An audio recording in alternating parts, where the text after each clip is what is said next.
Steve, got any good ones for me today? I was thinking about it when we drove over here, and I saw some asshole with one of those air blowers because a couple leaves had fallen in his driveway. He lives in the forest. He's moved to the forest in his retirement. But I used to think, well, why? And then now I realize it's because there'll be something to clean every day, in a forest. Something will fall in your goddamn yard.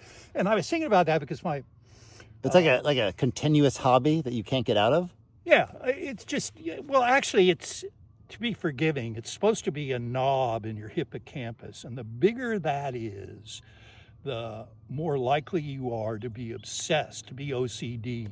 And both my parents had softballs in there. I have a recession where that goes. So my mother vacuumed every day of her life. And to this day, the worst sound on earth to me is a vacuum cleaner. And she knew that, and we didn't get along. So wherever I was in the house, she'd find me. And I think she even got noisy ones. And when I had... And it was intentional. Yeah, I had those brain diseases as a kid and almost died. And when I finally came home, I had to recuperate for months. And so she came in 2 to 3 times a day because she said, germs, you got brothers, we got to be sure about the germs. So she'd come over next to the bed. So I grew, when my father died, and they were married for 60 years, I asked her a couple years later, well, what do you think about when you think about Dad? And she said, how did he get the floors so clean? That's all she gave a shit about. And so I've grown up with this thing about fucking OCDs.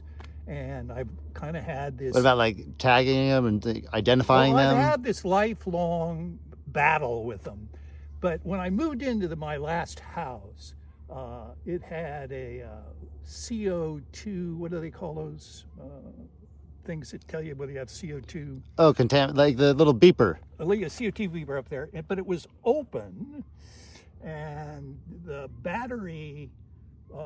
where the battery was supposed to go hung down. And I half-assed notice, I don't give a shit about that stuff like that. So I love chaos. But I realized its value with OCD friends, which is a spider got up there and it spun this web. And it was about 12 feet in the air, but over the years that came down, so it was just above my head. So I would invite OCD friends over. And the thing was, the time, how long it took them. Here was my chair, and there was a couch about 4 feet across from me. So they'd come in, sometimes a couple, one or the other of them would be OCD, and they'd see that, and you'd carry on your conversation, you're telling stories, you're glad to see them and all, but you're watching the OCD, and they can't, their whole focus of their life is on that spider web. And if I jumped up, I'd cut it just so it was just above my head. This is a sick person, okay? It was that fucking vacuum cleaner. So... revenge against the OCDs. Yeah. And the thing was, how long it took them before, usually the wife or something, they jump up and they go, take that spider web down! Take that spider web down!